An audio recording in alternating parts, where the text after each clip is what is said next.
હું તને કહું લગાવ બાણ, એ જ નીતિ છે. અને બાણ માર્યું અને કર્ણનો ફેંસલો કરી નાખ્યો.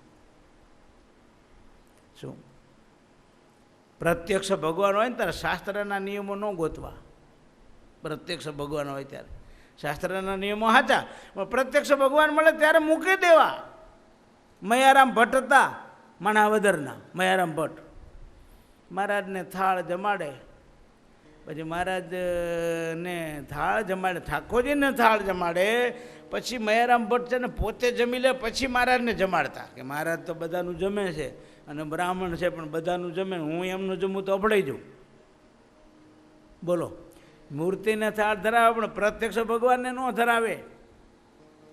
પછી જમાડે પોતે જમીન, પછી જુદું કાઢીને. તો એમાં એક વખત કોઈએ કીધું ભગવાનને જમાડ્યા વગર જો મહારાજને કે મહારાજ આનું શું કરું? મહારાજ કે કંઈ વાંધો નહીં, તમે મૂર્તિને ધરાવો ને. મૂર્તિને ધરાવીને ભટજી જમવા બેઠા, એટલે કોઈ કીધું ભટજી તમે ભગવાન જમાડ્યા પહેલાં જમવા બેઠા અને અમે ભગવાન ધરાવ્યો. મહારાજ કે અમે મૂર્તિ મારીને અમે જમ્યા છીએ. અરે મહારાજ તમે મને અભડાવ્યો કે શું? એટલે ઘણી વખત ધર્મ નિયમ તો બહુ જરૂરી જ છે, ધર્મ નિયમ છોડાય નહીં, પણ પ્રત્યક્ષ ભગવાન વિચરતા હોય ને ત્યારે જે કે ધર્મ એ કે ભક્તિ. ઓલે એક સાધુ માળા ફેરવતા હતા અને મંદિરના કામના લાકડા આવ્યા, લાકડા ઉતારવા હતા. મહારાજ કે સાધુ રામ શું કરો છો? માળા ફેરવું. મહારાજ કે સાધુ રામ આ લાકડા ફેરવો કલ્યાણ નહીં થાય, આ લાકડા ઉતારો, આ ફેરવો. પ્રત્યક્ષ ભગવાન હોય ત્યારે સાધનનું મહત્વ નહીં. એવા ભગવાનના ધારી રહેલા, અખંડ ધારી રહેલા સંત હોય કે મુક્ત હોય ને, ન્યાય મનનું ધાર્યું મૂકી દેવું. આપણા મૂડીમાં મોટા સંતો થઈ ગયા ને, એને નાના નાના સંતોની પરીક્ષા કરેલી છે.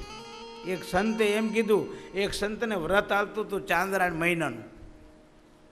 પછી એક દિવસ બાકી, 28 દિવસ થઈ, 29મા દિવસે સાંજે કીધું કે તમારું વ્રત કેટલા દિનનું બાકી છે? આ કાલ એક દિવસનું છે. અમારો મહિમા જાજો કે વ્રતનો? આ સાધુ પરીક્ષા કરી. આવી પરીક્ષા કરતા ખબર પડે ને.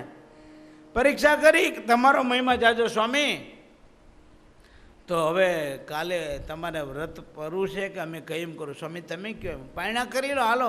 29મા દિવસે રાત્રે પારણા કરાવ્યા ને કરી લીધા. આ કેટલો વિશ્વાસ કહો, કેટલો વિશ્વાસ! આ સંતના વચને એનું પ્રાયશ્ચિત તો સંતના ખાતામાં જતું રહ્યું. પછી એ એને જોવાનું. પણ સંત એવા જોઈએ પાછા, હા હાલી મોવાલી ન હાલે. શું 18 હોટલની ચા ઠપકારતા હોય એવા સંત ન હાલે.